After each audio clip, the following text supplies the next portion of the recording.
My guest today is Brian Greene, the American theoretical physicist, mathematician, and string theorist, with the Washington Post naming you the single best explainer of abstruse concepts in the world today.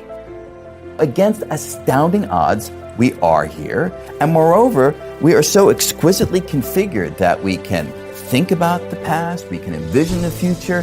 Some members of our species can write the Ninth Symphony, or create the pyramids, or paint the Mona Lisa, or figure out quantum mechanics. So that gives me just a sense of deep gratitude that we are here, a gratitude that kind of borders on reverence.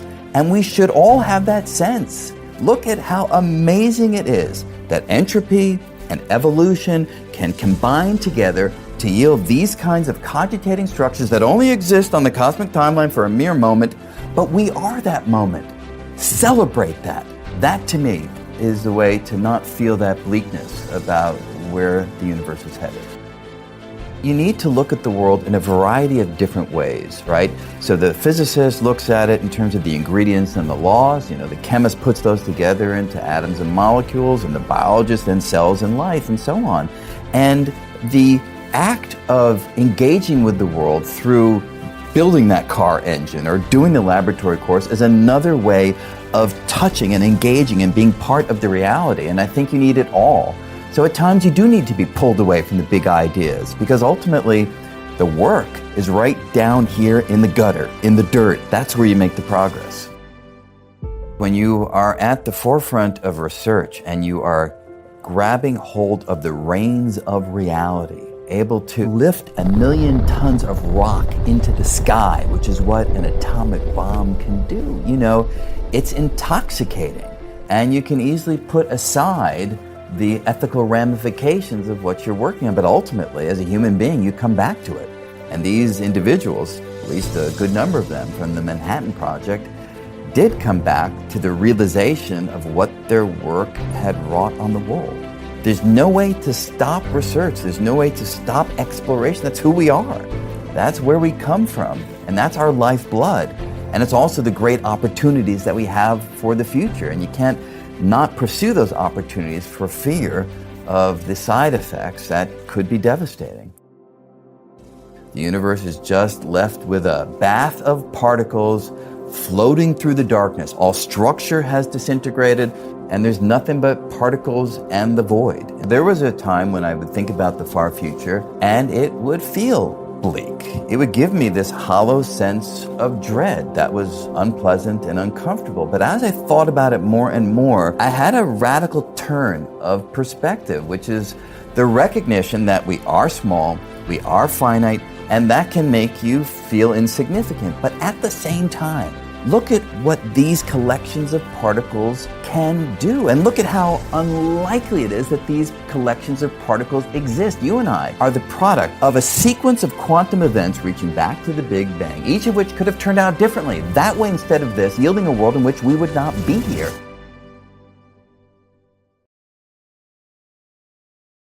Fundamentally, as kids, we are scientists. We are curious about the world. Why does a kid smash things together, break things apart? To figure out what's inside and how it works. And there's a drive to really engage and understand things deeply. And what happens in the educational system is we kind of stamp out that insight, that curiosity, by virtue, I feel, of spending too much time on assessment and testing and quizzes as opposed to the big wondrous ideas. So when an audience member or member of the public has an opportunity to read a book or watch a Stephen Colbert where it's focused on big ideas, I think it reignites that childlike instinct to want to know that is inside of all of us. Our brain evolved to survive, and it became well-equipped at thinking about the world in terms that aided that survival. But the truth of how the world works and the things that you need to have in your brain in order to survive, that's two different things. And therefore, what we have in mind and our intuitions may not be aligned with the true nature of the world. And that's why it takes dedicated study and exploration to break through these intuitions instilled over 100,000 generations or more and catch a glimpse of the real nature of the world. And Einstein, of course, was the genius at this. He would take the things that everybody took for granted and wipe them away, rethink them, resulting in time that elapses at different rates if we're in relative motion, space and time that can warp and curve, and in fact meld into each other, creating what you described, the space-time continuum, showing that there's a deep connection between these two ideas that at first sight seem different.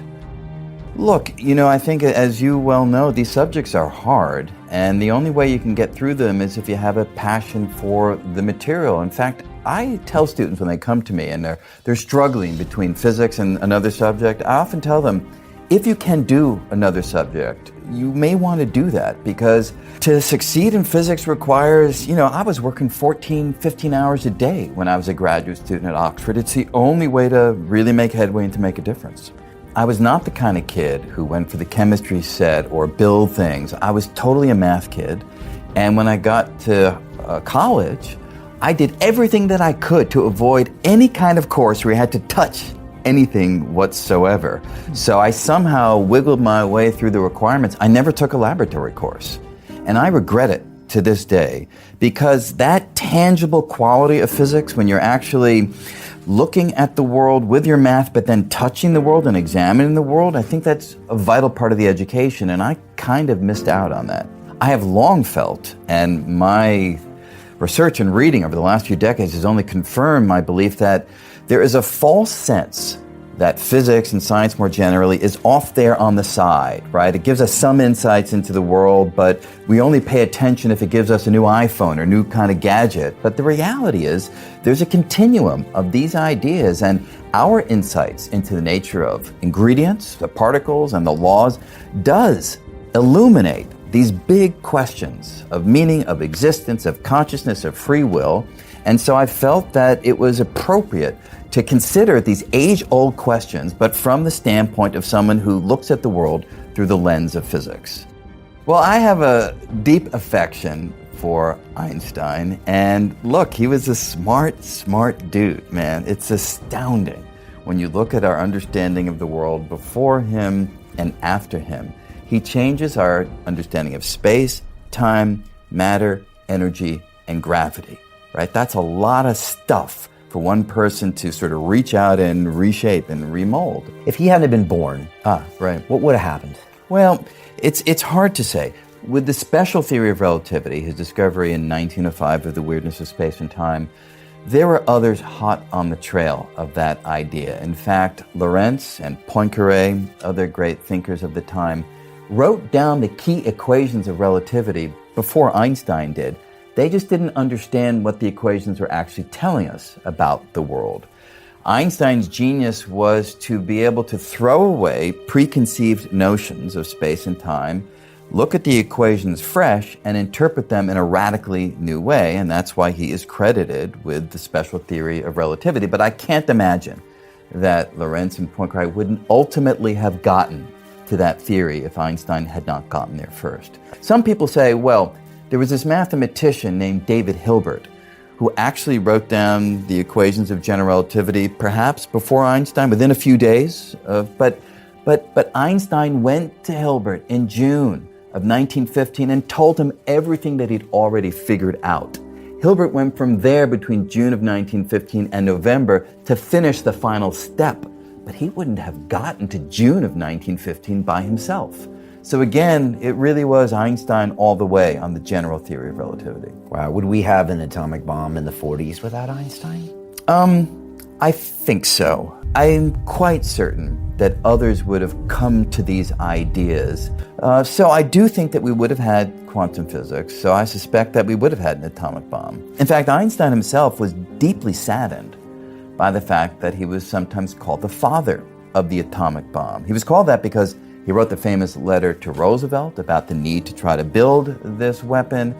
And E equals mc squared is an equation that people use to determine atomic yields. But he wasn't driving the atomic bomb. And to call him the father of the atomic bomb was really incorrect.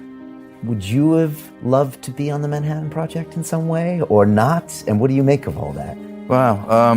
I've never been asked that. And what's my gut reaction? My gut reaction is that if I was there at the time and I had the opportunity to go, I would have gone, because it really would have felt being part of a group of individuals seeking to grasp matter and energy at the deepest possible level.